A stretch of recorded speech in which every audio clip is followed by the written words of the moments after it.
Voici le jour que fit le Seigneur.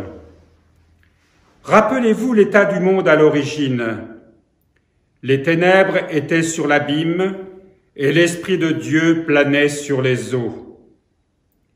Et Dieu dit que la lumière soit, et la lumière fut. Et Dieu sépara la lumière des ténèbres, et il appela la lumière jour, et il appela les ténèbres nuit. Pensez aux ténèbres des néophytes, avant qu'ils ne soient venus à la rémission des péchés.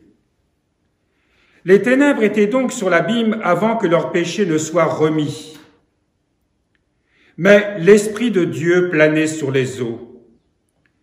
Ils sont descendus dans l'eau, et sur les eaux planait l'Esprit Saint. Les ténèbres du péché ont été chassées. Voici le jour que fit le Seigneur. C'est le jour dont parle l'apôtre. Autrefois, vous étiez ténèbres, maintenant vous êtes lumière dans le Seigneur. Ténèbres en vous, lumière dans le Seigneur.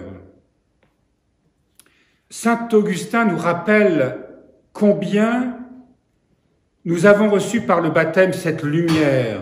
Nous en avons beaucoup parlé dans nos méditations, dans nos enseignements tout au long de ce grand carême, et évidemment au moment de célébrer la Pâque du Seigneur. Mais nous avons souligné aussi que c'était notre Pâque, passage des ténèbres vers la lumière, sortir des ténèbres pour recevoir la lumière. Mais vous avez remarqué que dans notre vie, nous retournons à nos ténèbres. Nous retournons à nos ténèbres parce que nous sommes fragiles, parce que nous sommes faibles, parfois parce que nous sommes ignorants. Et nous retournons à nos ténèbres, quittant cette lumière qui est source de vie, la terre des vivants, comme le rappelait tout à l'heure la collecte du psaume 114. La terre des vivants. Il nous faut demeurer dans cette terre des vivants. Et comme le disait aussi cette collecte, de se tourner vers le Seigneur, de demeurer avec lui, paisiblement, simplement. Sortir de nos ténèbres pour aussitôt réémerger dans cette lumière qui est en nous. Et cet exercice est simple, parce que nous sommes toujours tentés de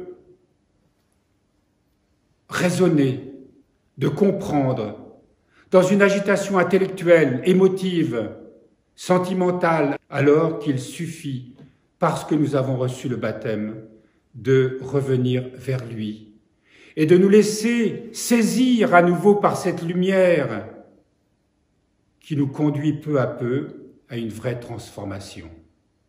Demeurer en lui, comme il demeure en nous, nous le rappelle Saint Jean lorsqu'il rapporte les paroles du Seigneur. Donc, nous sommes lumière dans le Seigneur, mais nous sommes encore ténèbres dans notre nature humaine. Et il nous faut pour cela être vigilants pour essayer de ne pas céder aux ténèbres et être fidèles à cette lumière qui est désormais notre royaume.